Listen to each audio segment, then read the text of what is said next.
دیکھنے والے کہا کرتے ہیں اللہ اللہ، یاد آتا ہے خدا دیکھ کے صورت تیری۔ اللہ نے صورت ہی ایسی بنائی، جمال ہی ایسا دیا، خوبصورتی ہی ایسی دی کہ جو حضور کو دیکھتے وہ دیکھتے ہی رہ جاتے۔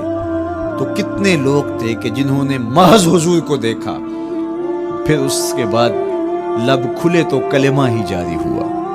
وہ خوبصورتی اور وہ جمال اللہ نے اپنے محبوب کو عطا کیا۔ آقا کریم علیہ الصلوۃ والسلام کا ایک ایک عضو بدن خوبصورتی کا مرقع تھا، بلکہ خوبصورتی کا معیار تھا۔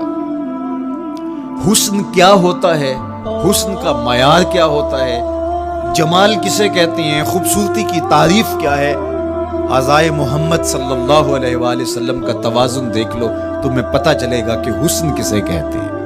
حضور علیہ السلام کو اللہ تعالیٰ جل شانہ نے جو حسن بخشا، جو جمال دیا، جو خوبصورتی دی، وہ حضور کے مبارک قدموں سے اس کا انداز کیجئے کہ جس کے قدم اتنے سونے ہیں اس کا چہرہ کتنا سونا ہوگا۔ حضرت عبداللہ بن بریدہ رضی اللہ تعالی عنہ حضور کے مبارک قدموں کا ذکر کرتے ہوئے وصف جمال محمد کی کہانی چھیڑتے ہیں اور فرماتے ہیں کان رسول اللہ صلی اللہ علیہ وآلہ وسلم احسن البشر قدما، کہتے ہیں کہ کائنات میں جتنے سونے قدم میرے حضور کے تھے کسی کے تھے ہی نہیں۔ جو جمال اللہ نے حضور کے مبارک قدموں کو دیا تھا، اللہ اکبر، وہ کسی اور کا مقصود نہیں تھا، خوبصورت قدم۔ اور حضرت انس رضی اللہ تعالیٰ عنہ، حضرت ابو ہریرہ رضی اللہ تعالیٰ عنہ اور حضور کے وصاف ہیں حضرت ہند بن ابی حالہ رضی اللہ تعالیٰ عنہ، یہ حضور کا حلیہ بیان کرتے ہیں۔ حضرت امام حسن بن علی رضی اللہ تعالیٰ عنہ نے حضرت ہند بن ابی حالہ کو ایک دن کہا کہ مجھے اپنے آقا و مولا کا حلیہ بتاؤ، تو انہوں نے حضور کا حلیہ بیان کیا۔ یہ حضور کے وصاف ہیں، چونکہ انہوں نے حضور علیہ السلام کو بہت قریب سے دیکھا اور آقا کریم علیہ السلام کی زیارت سے مالا مال ہوئے۔ ویسے حضرت امام حسن نے بھی تو حضور کو دیکھا تھا، اور بھی اصحاب نے حضور کو دیکھا تھا۔ یہاں یہ بات دلچسپی سے خالی نہیں ہے کہ صحابی ہی تب بنتا ہے جب وہ حضور کو بنظر ایمان دیکھے، لیکن صحابہ ایک دوسرے سے پوچھتے تھے کہ بتاؤ حضور کیسے تھے، میاں تم نے نہیں دیکھا؟ تو وہ کہتے تھے دیکھ کر بھی نہیں دیکھا۔ صرف چند لوگ ہیں جو حضور کا حلیہ بیان کرتے ہیں، اس کی کیا وجہ؟ تو علماء نے لکھا کہ حضور کے چہرے پہ جلووں کی تابش ایسی تھی اور حضور کا جمال ایسا تھا اور اس کی چمک ایسی تھی کہ کسی میں ہمت ہی نہیں تھی کہ وہ جی بھر کے دیکھ سکے۔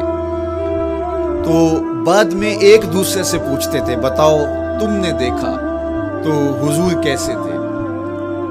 اگر ان لوگوں کی تعداد میں آپ کو بتاؤں تو 3 درجن سے زیادہ نہیں ہوگی جو حضور علیہ السلام کے وصاف ہیں، حضور کے حلیہ نگار ہیں، جو آقا کریم علیہ الصلوۃ والسلام کی صورت کا نقشہ بیان کرتے ہیں۔ دیکھا 1,24,000 اصحاب نے ہے، لیکن جو وصف بیان کرتے ہیں، شمائل رسول کو بیان کرتے ہیں، ان کی تعداد 3 درجن سے زیادہ نہیں ہے۔ اور یہ بھی وہ لوگ ہیں جنہوں نے حضور کو بچپن میں دیکھا، جنہوں نے حضور کو سوئے ہوئے دیکھا، حضور کو بہت قریب سے دیکھا۔ حضور علیہ الصلوۃ والسلام کے پاس ان کا آنا جانا بہت زیادہ تھا، اس طرح انہوں نے حضور علیہ السلام کو دیکھا۔ حضرت حسان بن ثابت رضی اللہ تعالی عنہ فرماتے ہیں کہ میں جو حضور کا حلیہ بیان کرتا ہوں تو اس کا سبب یہ ہے کہ میرے پاس حضور کو دیکھنے کا ایک طریقہ آ گیا تھا۔ فلما نظرت الى انوارہ فودعت کفی علی عینی خوفا من ذہاب بصری، کہا کہ جب میں حضور کو دیکھتا تھا تو اپنی آنکھوں پر انگلیاں رکھ کے انگلیوں کی اوٹ سے دیکھتا تھا کہ حضور کے جلووں کی چمک سے میری آنکھوں کی بینائی نہ جاتی رہے۔ یہ کون کہہ رہے ہیں؟ حضرت حسان بن ثابت رضی اللہ تعالیٰ عنہ۔ اور آپ جانتے ہیں حضرت حسان بن ثابت رضی اللہ تعالیٰ عنہ شاعر ہیں، اور شاعر حسن دیکھنے میں بڑا دلیر ہوتا ہے، اور یہ حسن بھی ابھی پوشیدہ ہے، 70,000 بشریت کے پردے ڈالے گئے ہیں۔ اگر یہ حسن بے نقاب ہوتا تو کوئی جلووں کی تاب ہی نہ لا سکتا۔ یہی بہتر ہے کہ وہ پردے میں روح پوش رہے، وہ اگر پردہ اٹھا دے تو کسے ہوش رہے، کس کی ہمت تھی۔ اب چھپا ہوا مستور حسن بھی اگر دیکھتے ہیں تو آنکھوں پہ انگلیاں رکھ کے دیکھتے ہیں، اور بیان کرنے والوں کی تعداد میں نے عرض کی کہ 3 درجنوں سے زائد نہیں ہے۔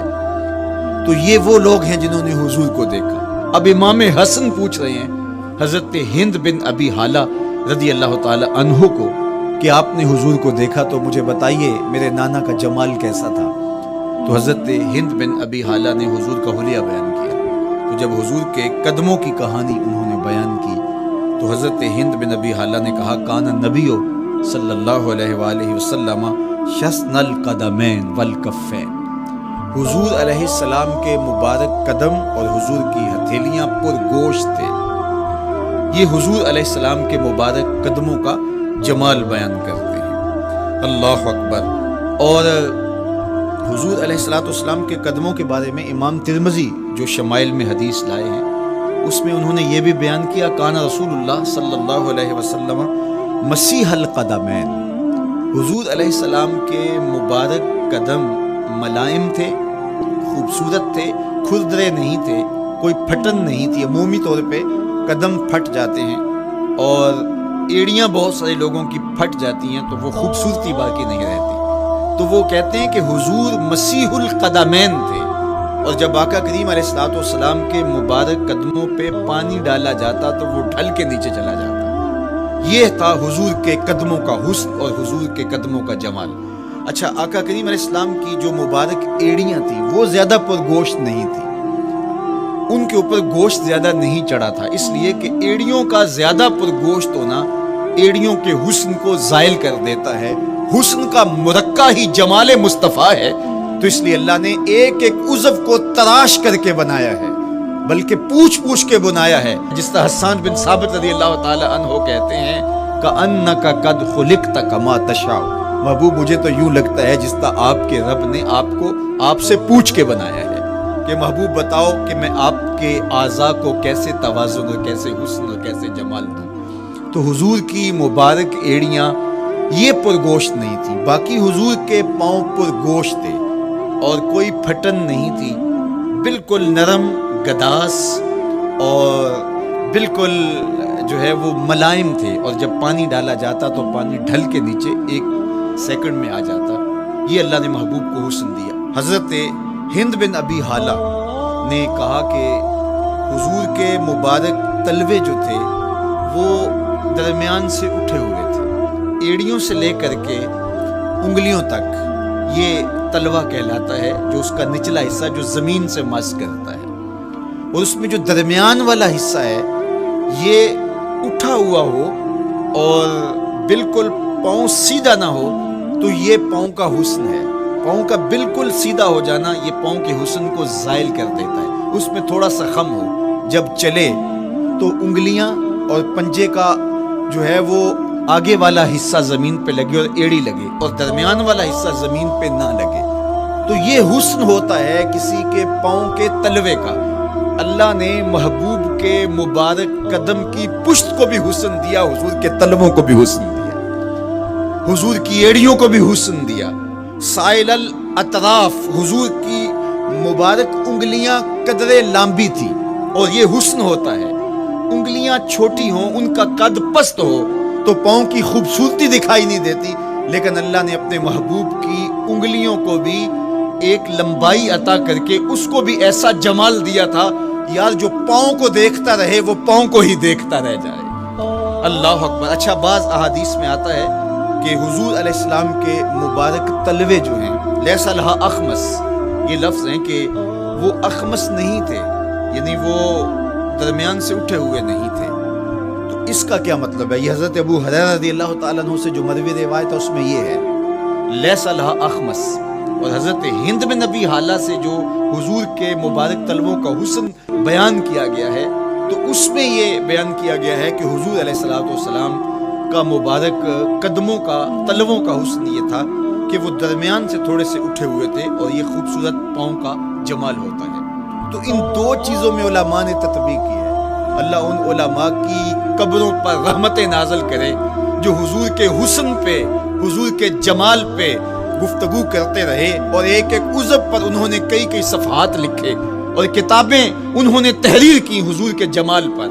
اب حضرت ہند بن ابی حالہ رضی اللہ تعالی عنہ، انہوں نے تو حضور کو گھر میں دیکھا تھا، یہ حضرت خدیجۃ الکبریٰ رضی اللہ تعالی عنہا کے فرزند تھے ابو حالہ سے۔ اب انہوں نے تو دیکھا، اب حضور لیٹے ہیں تو انہوں نے حضور کے پاؤں کو دیکھا کہ درمیان میں ہلکا سا خم ہے اور یہ پاؤں کا جمال ہے۔ اب حضرت ابو ہریرہ رضی اللہ تعالی عنہ نے جو حضور کے پاؤں کو دیکھا تو یہ اندرون خانہ کا دیکھنا نہیں تھا، تو انہوں نے کیسے دیکھا؟ تو حضرت ابو ہریرہ سے مروی ایک روایت سے سمجھ آتی ہے کہ انہوں نے جو کہا کہ لیس لہا اخمس، کہ ان کے مبارک تلوے درمیان سے اٹھے ہوئے نہیں تھے بلکہ بالکل برابر تھے، تو اس کا کیا مطلب ہے؟ تو حضرت ابو ہریرہ سے ایک روایت مروی ہے، وہ فرماتے ہیں کہ جب حضور علیہ السلام کسی چٹان کے اوپر چلتے تو حضور علیہ السلام کا وہاں قدم پڑتا تو وہ اس چٹان کے اندر حضور کا قدم گھس جاتا، وہ موم کی طرح چٹان نرم ہو جاتی۔ اس طرح زمین پر بھی حضور چلتے تو مبارک پاؤں کا جو نشان قدم ہے وہ پورا دکھائی دیتا۔ تو حضرت ابو ہریرہ رضی اللہ تعالیٰ عنہ اس سے یہ سمجھے کہ حضور کے تلوے جو ہیں وہ برابر ہیں۔ تو علماء نے اس پر گفتگو کی ہے۔ ایک تو حضور جب چلتے تھے تو آقا کریم پورے زور سے قدم زمین پہ رکھتے تھے اور اس وقار سے چلتے تھے کہ جس طرح حضور اونچائی سے نیچے کی طرف اتر رہے ہوں۔ تو جب پاؤں کو جما کر کے زور سے رکھا جائے تو پھر جو ہے وہ نشان نیچے پڑتا ہے۔ یا اللہ اپنے محبوب کے لیے زمین کو اور پتھروں کو بھی نرم کر دیا تو پھر حضور کے تلووں کا نقش بھی زمین کے اوپر جو ہے وہ ہویدا ہو جاتا۔ سلطان قاتیبائی نے ایک ایسا ہی پتھر جس کے بارے میں شنید تھی کہ اس پر حضور کے قدموں کا نقش موجود ہے، تو انہوں نے 20,000 دینار کے اندر وہ خریدا اور انہوں نے یہ کہا کہ جب میں فوت ہو جاؤں تو حضور کے قدموں کے نشان والا پتھر میری قبر کے سرہانے بطور کتبہ لگایا جائے۔ علامہ شہاب الدین خفاجی علیہ رحمہ لکھتے ہیں ہوا موجود الی الآن، وہ اپنے دور میں کہانی بیان کہتے ہیں وہ آج بھی سلطان قاتیبائی کی قبر کے سرہانے وہ پتھر نصب ہے جہاں حضور کے قدموں کے نشان موجود۔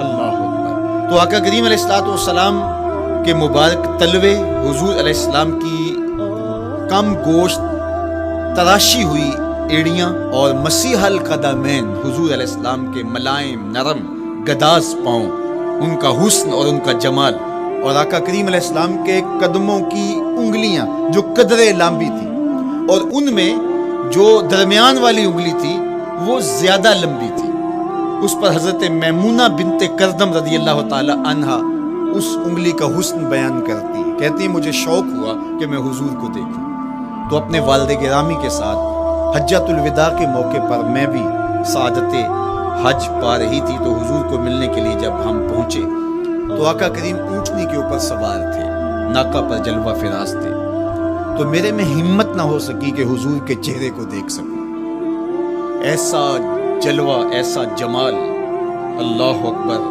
اور ایسا غوب اور ایسی چمک چہرے کی اور تابشیں تھی کہ میرے اندر ہمت نہ ہو سکی کہ میں حضور کے چہرہ نور کو دیکھ سکوں۔ اب آقا کریم اونٹنی پہ سوار تھے تو میں حضور کے مبارک پاؤں کو دیکھنے لگی، میں بس حضور کے پاؤں کا جمال اور خوبصورتی دیکھنے لگی، اسی میں کھو گئی۔ اب حضرت میمونہ بنت کردم رضی اللہ تعالی عنہا حضور کے مبارک قدموں کی ایک انگلی کا حسن بیان کرتی ہیں۔ اللہ اکبر۔ حضرت میمونہ بنت کردم سے یہی ایک روایت مروی ہے، ساری زندگی ان کے پاس سرمایہ یہی تھا، جب کسی مجلس میں جاتی تو وہ کہتی تمہیں بتاؤں حضور کی مبارک انگلی کا حسن کیا تھا، یہ سرمایہ ساتھ لیے لیے پھرتی کہ میں نے حضور کی انگلی کو دیکھا ہے، میں نے حضور کے قدم اور حضور علیہ السلام کے تلووں کی زیارت کی ہے۔ تو وہ اس حسن کو بیان کرتے ہوئے کہا کرتی تھی فما نسیتو فی ما نسیتو، تو طولا اصبع قدمہ السبابہ علی سائر اصابعہ، جو سبابہ انگلی ہے، انگوٹھے کے ساتھ والی انگلی کو سبابہ انگلی کہتے ہیں، اور اس کے ساتھ والی انگلی کا جو قد دراز تھا اور باقی انگلیوں کی نسبت وہ انگلی لمبی تھی، کہا اس کا حسن آج بھی میری نگاہوں میں گھومتا رہتا ہے اور ہر وقت میرے تصور میں رہتا ہے، میرے تصور سے کبھی اس انگلی کا جمال ہی ختم نہیں ہوا، انگلی کا حسن ہی کبھی زائل نہیں ہوا، ہر وقت اس کے تصور میں کھوئی رہتی ہوں۔ یار چہرے کے جمال کو کون بیان کرے گا، یہاں تو انگلی کا حسن بیان نہیں ہو رہا۔ ابھی وہ شعر پڑھا جا رہا تھا نا کہ قدموں پہ جبیں کو رہنے دو، قدموں پہ جبیں کو رہنے دو، چہرے کا تصور مشکل ہے، قدموں پہ جبیں کو رہنے دو، چہرے کا تصور مشکل ہے، جب چاند سے بڑھ کر ایڑی ہے رخسار کا عالم کیا ہوگا، جب چاند سے بڑھ کر ایڑی ہے رخسار کا عالم کیا ہوگا۔ تو اللہ نے اپنے محبوب علیہ الصلوۃ والسلام کو وہ جمال، وہ خوبصورتی اور حضور کے مبارک قدم، حضرت عبداللہ بن بریدہ رضی اللہ تعالی عنہ سے مروی روایت، کان رسول اللہ صلی اللہ علیہ وآلہ وسلم احسن البشر قدما، کہتے ہیں جتنے سونے قدم، جتنے من مونے قدم میرے حضور کے تھے، اتنے سونے قدم کسی اور کے تھے ہی نہیں۔ اللہ نے اپنے محبوب کو وہ جمال، وہ خوبصورتی اور وہ نور عطا کیا تھا۔ اچھا، یہ قدم، یہ ایڑیاں، یہ مبارک تلوے اور یہ داراز انگلیاں اور ان انگلیوں کی چمک اور ان کی رنگت کا جمال اور خوبصورتی، جہاں اس کا صوری حسن تھا تو مانوی حسن بھی دیکھنے والا تھا۔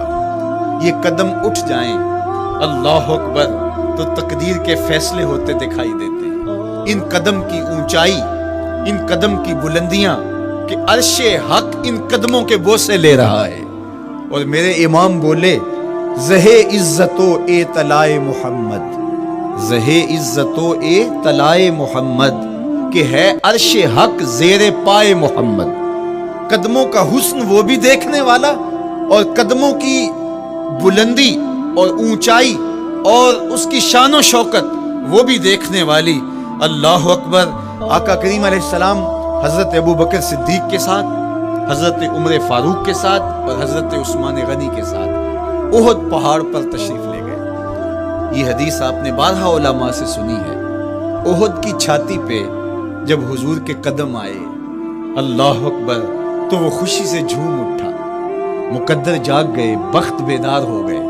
ان کے قدم جو کہ اس شاک کی آنکھوں کی ٹھنڈک ہے، جب چھاتی پہ آ جائیں تو کون عاشق نہیں جھوم جائے گا۔ یہ تو حضور کے قدموں کے حسن کو بیان کیا جا رہا ہے، آپ کی روح رقص کر رہی ہے اور آپ کا دل جو ہے وہ ایک عجیب سرور اور کیف کی وادی میں اور ایک جو ہے وہ خوشیوں کے جو ہے وہ عالم میں نہال ہوتا چلا جا رہا ہے۔ لیکن یہ قدم جب چھاتی پہ آیا تو پھر احد، ظاہر تو پتھر ہے احد، لیکن حضور سے پتھر بھی پیار کرتے ہیں۔ فرمایا احد جبل یحبنا ونحبہ، احد ہم سے پیار کرتا ہے، پہاڑ ہے، پتھر ہے، لیکن ہم سے پیار کرتا ہے، ہم اس سے پیار کرتے ہیں۔ اتنا جمال آفریں ہے اور جس کے قدم اتنے سونے ہیں، پھر اس کے نقش قدم کو کیوں نہ تھام لیں، اس کے نقوش پا کو خضرا کیوں نہ بنا لیں، پھر ان کے اٹھنے والے قدموں پر اپنی زندگی کیوں نچھاور نہ کر دیں۔ اگر سر پہ رکھنے کو مل جائے نقش نال حضور تو کہیں کہ ہاں تاجدار ہم بھی۔ یعنی وہ قدم تو قدم رہا، اس قدم کی رانائیاں، اس کی خوبصورتیاں، اس کا جمال اور اس کا حسن تو حسن رہا۔ جہاں وہ مبارک قدم لگا، جہاں وہ نقش لگا، اگر وہ نقش بھی سر پہ رکھنے کو مل جائے تو کہا کہ اگر سر پہ رکھنے کو مل جائے نقش نال حضور، حضور علیہ السلام کا قدم تو جزو بدن رسول ہے۔ حضور علیہ السلام کے مبارک قدموں میں وہ جو نالین تھی، اس نالین کا بھی نقش وہ اگر سر پہ رکھنے کو مل جائے تو ہم زمانے کے تاجدار کہلائیں گے، اور جن کے سر پہ حضور کا قدم آ جائے ان کا مرتبہ کیا ہوگا۔ تو یہاں اس نقش کو بھی دیکھیے، حضور کے مبارک قدموں میں جو نالین آیا اس کو نالین شریف کہتے ہیں۔ اس نال کو نال شریف یا ان نالین کو نالین شریف کہا جاتا ہے، اس لیے کہ وہ حضور کے مبارک جسم سے جڑ گئے، حضور سے ان کا رب پیدا ہو گیا، وہ جزو بدن رسول نہیں ہیں، تو اس کا یہ مرتبہ ہے، تو پھر حضور علیہ السلام کی شان اور حضور کی عظمت کیا ہوگی، اللہ اکبر۔ بلکہ حضور علیہ السلام کے نالین جہاں رکھے جائیں، وہ کسی نے کہا نا کہ ذرے اس خاک کے تابندہ ستارے ہوں گے، ذرے اس خاک کے تابندہ ستارے ہوں گے، جس جگہ آپ نے نالین اتارے ہوں گے، وہ جگہ جہاں حضور کے قدم نہیں، حضور کے قدموں سے مس ہوئے ہوئے نالین رکھے جائیں، وہاں جو ذرے اس نالین کے تلووں کو چومتے ہیں، وہ بھی آسمان کے ستاروں سے اس شاخ کو حسین دکھائی دیتے ہیں، وہ بھی زیادہ چمکدار دکھائی دیتے ہیں، اور اس شاخ کی آنکھوں کا سرما اور ان کے دل کا قرار اور روح کی ٹھنڈک قرار پاتے ہیں۔ تو یہ ہے حضور علیہ السلام کی نسبت کا احترام اور حضور کی محبت کا اثر جو اس شاخ کے سینے میں محسوس کیا جاتا ہے۔ اللہ مجھے آپ کو اپنی خاص پناہیں، امان اور حفاظتوں کا حصار بخشے۔